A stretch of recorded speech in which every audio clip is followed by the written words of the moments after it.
been living in Antwerp for the last 17 years. That's, anybody here from California? Living here.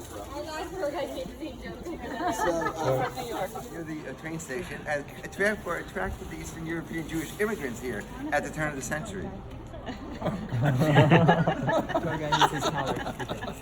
Thank you, man. Where are you from? Paris? And therefore, we're going to go to a bunch of sites in this area where Mrs. Goldenberg used to live. So the neighborhood, right, since then, the neighborhood has kind of shifted to the other side of the tracks. But you see some of the institutions are still here, like the Pine Blatz Bakery, like the Yisodei Torah School, which will be all on this side of the tracks. So we're going to spend the morning on this side of the tracks, various former residences. One of the former residences is on Bleekhofer Street, which is the continuation of Summerstraat, which we're on now. And that's where Bubby lived as a child. And Uncle Bubby says, and we'll have to take his word as the truth, that when he lived there, he would sometimes daven at the Belzer Stiebel, which was located at the pre-war time. This building, number 12 Summerstraat. So this is the building that housed the Belzer Stiebel. It wasn't probably in front, it was probably the back of the building, a small room where Belzer Hasidim, who had immigrated here, would daven. Bobby, does this building look familiar, number 28? This looks like an old building. You sure? You never else used to live here? I don't see that. I never saw it, but I don't remember it.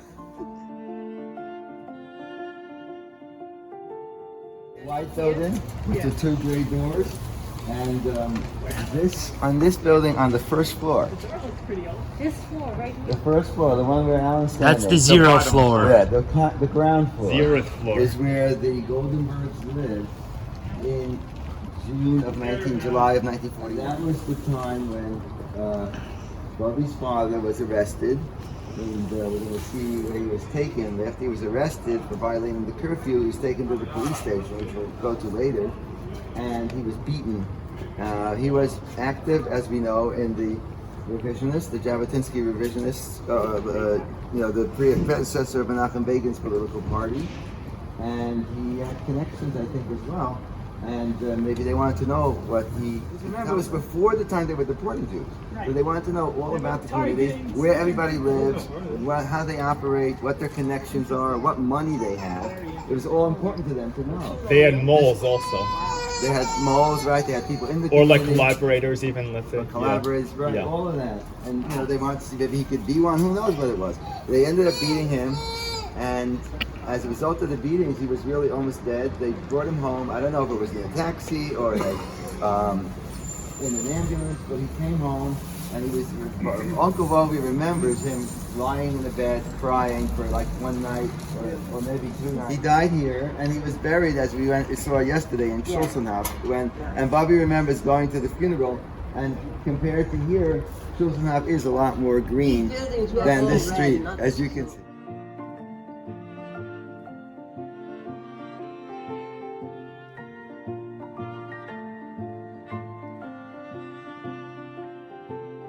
Mom, is anything familiar? No, absolutely not. Bubby, do you remember this car? It's an Audi. So, Bubby, do you recognize this bike? Do you remember this bike? Absolutely.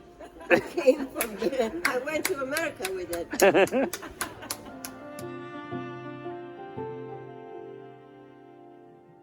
Bombs fell, and my brother and I were so excited to find out if we know which bomb fell. And that was in the other apartment. 12 days what? That was on the short sea. We didn't live there very long because the ceiling came down. And then you moved to this street? Or some Mom's Way? No, I don't know. Right. No, I don't know where we moved. We have the card. You can pass this around. This I card think- has Bobby's address. This is the card that the Germans made for her family Why? because they wanted to know where every Jew lived.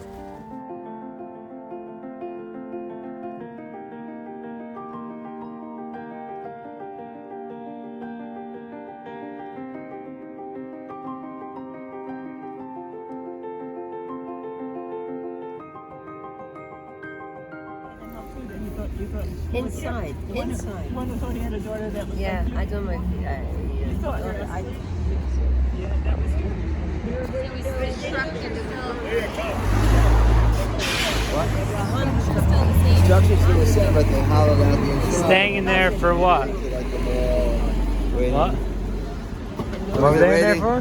What? What were they in there for? They were arrested and they were brought here to be able to take by train to Mechelen, but they ended up not going. Repeat after Aaron. Baruch atah Melech haolam she'asa.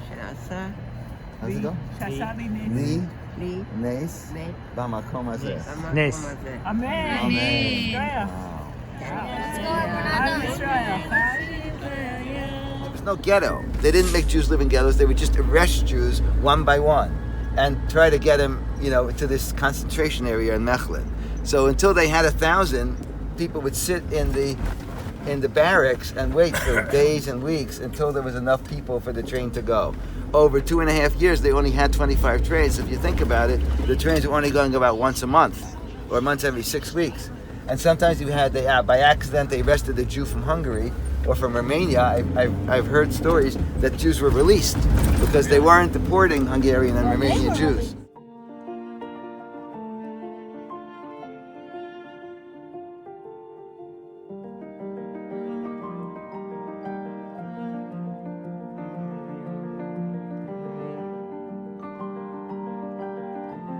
This is the house where Bubby lived from December of 1944 until April of 45, when the war was already over. An assertion she adamantly She denies. but the But it's true. Jewish community was The records paying keepers know the better. records. We have the records. What's the story with the church? But how did she get Because here? they went to church every Sunday. Who was it? Was she, no, She this went. was after. Jewish But they were still organization living put her, undercover. but she was living undercover. And getting supported by the Jewish Because organization. then it was because the Jewish organization was in Brussels. Yeah.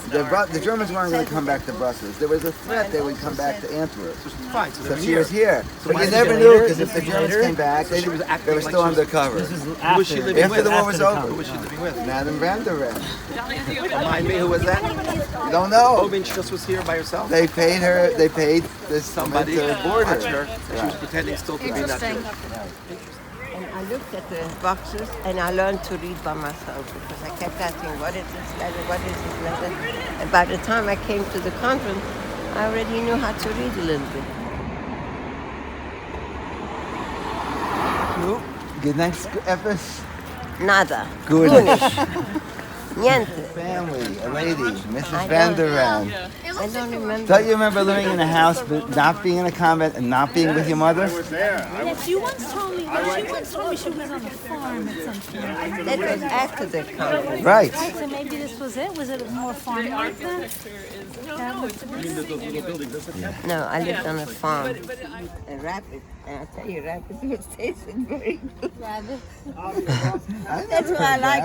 That's why I like lettuce. את חטאי אני מזכיר היום. The rabbit eater. You and Rav Shach. Now I know why he attacked you. Now you know why I like lettuce. Dahlia gives me the lettuce and I like it so much. She said, "Oh, rabbit, your lettuce is ready." Could you describe for us the taste and the texture of the rabbit? You know, after 70 years, I give you something to eat and you will remember, right? Yeah. But I won't be around to hear it.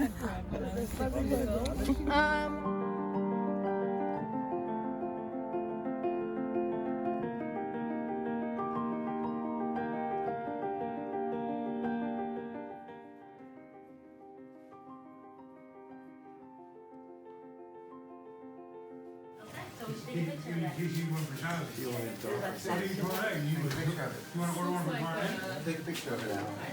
Bubby, were these pictures here when you went to the No, school? they were not here. Nothing was so different than I remember 70 years. They asked me, do you remember? I remember nothing. Spreekt je nog Nederlands? I remember one Spreek je thing. nog Nederlands? You know what? I remember one thing that bothered me, that the courtyard for the girls was very small and the courtyard for the boys was very big. And there were not many more boys than girls. And the girls, many girls went to the boy court, not to see the courtyard, to see the boys. And I remember that I was upset why we had such a small courtyard. And now we protect the girls, boy. Better. And now you have a bigger courtyard for the girls? You come and see? Okay.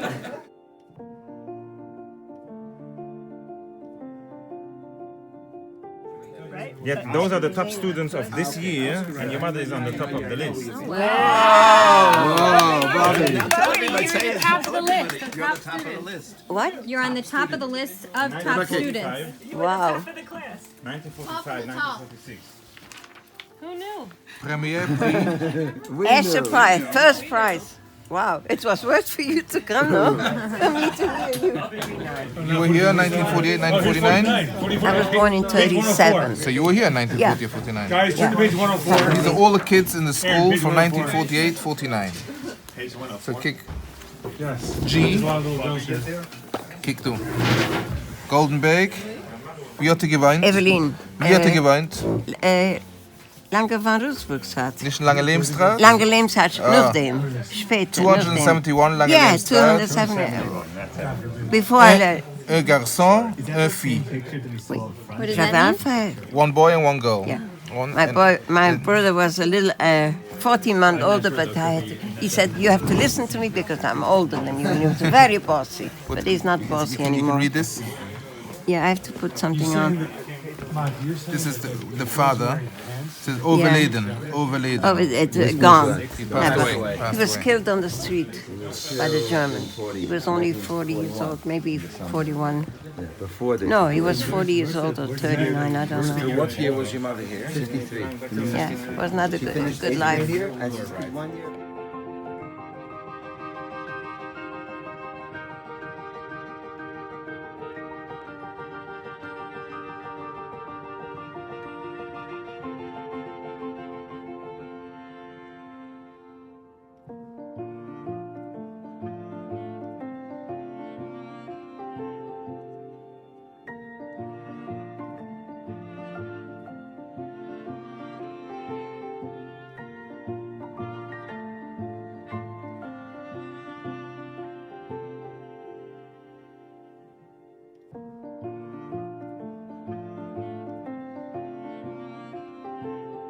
This is number 41, Meir.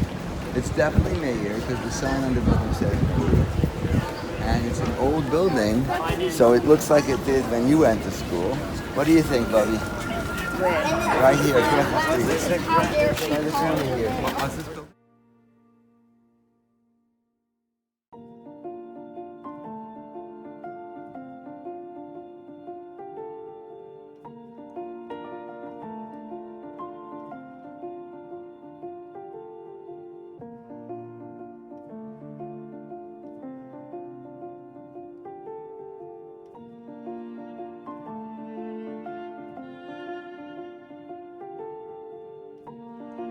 Listen well, dear audience, and prepare your handkerchiefs. Your beautiful tears will cover them because our dear friend is leaving us. We will miss you very much, Evelyn, especially your joyful manner, your jokes and good humor that gladden our hearts. Often, when we are falling asleep from boredom, Evelyn gives us back life. She was always a loyal agudist, a true manal chamira. When the aguda needed cleaning up, Evelyn was always there. Do we need to buy napkins or other little things? Evelyn was rushing to the stores to get right to us about all of your adventures, and especially if it was very difficult to find the right lipstick that you liked so much, and if it fits you well. Remember, Evelyn, the good times when we went for walks every Shabbat and looked at the windows of the shops on Kaiserlei, because a minhag is more than a din. Be sure that even though you are leaving, we will not forget you quickly. I do not think that we need to say more. Don't forget to write us. Benot Agudat Yisrael, Antwerpen. Wow.